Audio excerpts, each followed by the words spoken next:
We said in this poster about this evening that we would focus on å finne gløden og gleden, and especially at this time of year and in a place like this, we notice that finding the inner glow and the joy is actually a little extra challenging.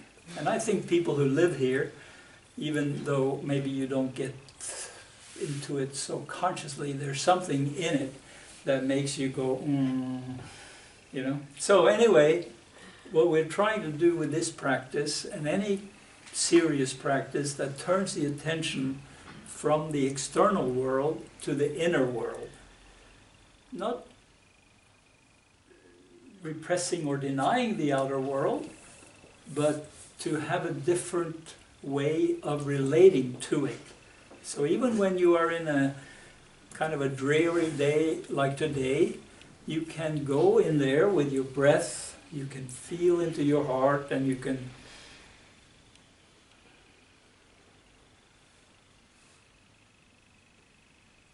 for me, my tears always start to run, because I'm really grateful that no matter what's going on the outside,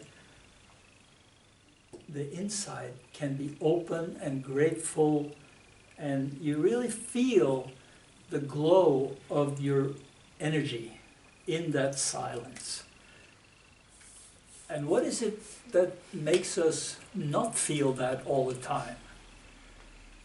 When you have all that stuff going on in your head, it's very difficult to feel inside yourself. Yeah, of course you feel something if you fall in love, or if you get a new car, or if you do something external that is very exciting. You feel something most of the time, but it doesn't last very long, does it? It's human nature that the minute you get something, you want something more. And you want something more and more and more and more. And in a way there's nothing wrong with that, except it doesn't really nourish us, you know? All of that stuff is not something that makes us feel, oh yeah, I'm in touch with that deeper joy in myself, the joy of just being alive. And that is the place where you can feel some sense of glow or some sense of flow, energy flow. And so when you meet all those blocks in yourself, we can be grateful that the blocks are there to show us what to bring our attention to melt them. Yeah? Most people, unfortunately, the blocks are there and the being lost in the mind is there, but there is no real inner effort to let go of that and to melt all those blocks so that the energy can flow more freely.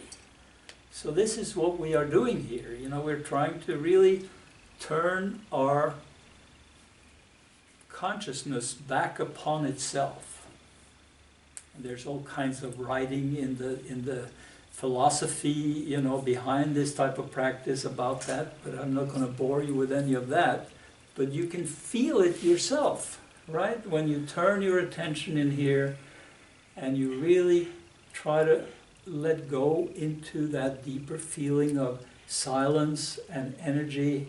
Of course, what you're going to meet first is your blocks and your resistance and your tension.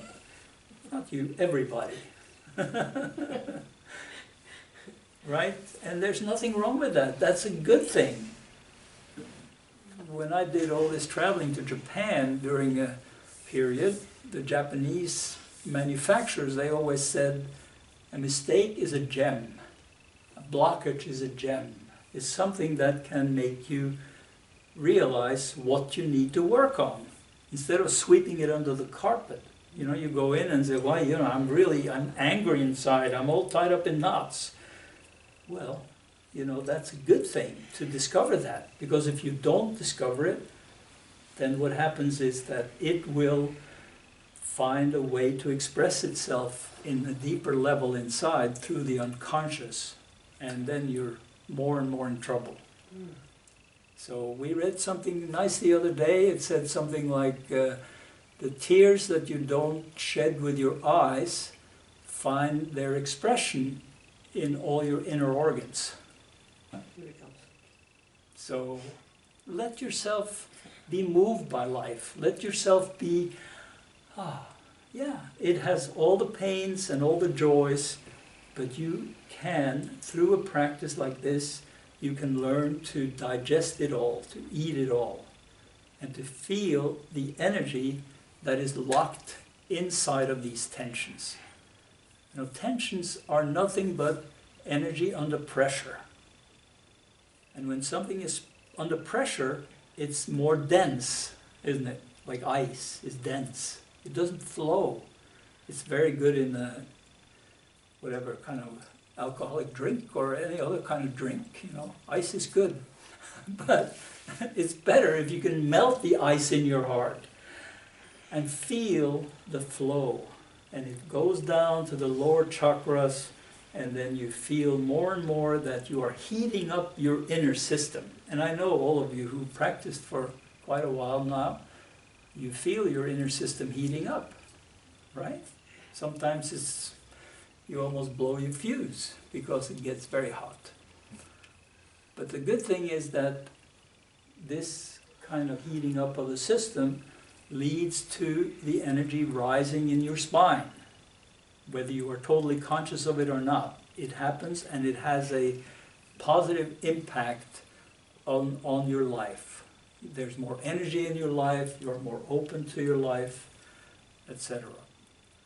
It's really a very, very simple thing that we are doing, and it does bring about, it sets in motion a kind of inner transformation process. But remember this simple thing of allowing yourself to open. You know, if you feel tension, don't panic and say, oh, I must be bad, I must be this. Don't let it go into your mind.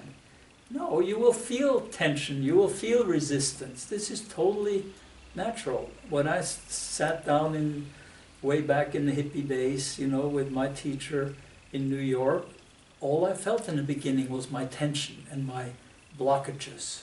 And then suddenly I had some fabulous experiences. Like, wow, all of a sudden there was a lot more energy flow, and all of that energy contributed to, you know, a much better life. And there are many layers to that. So don't be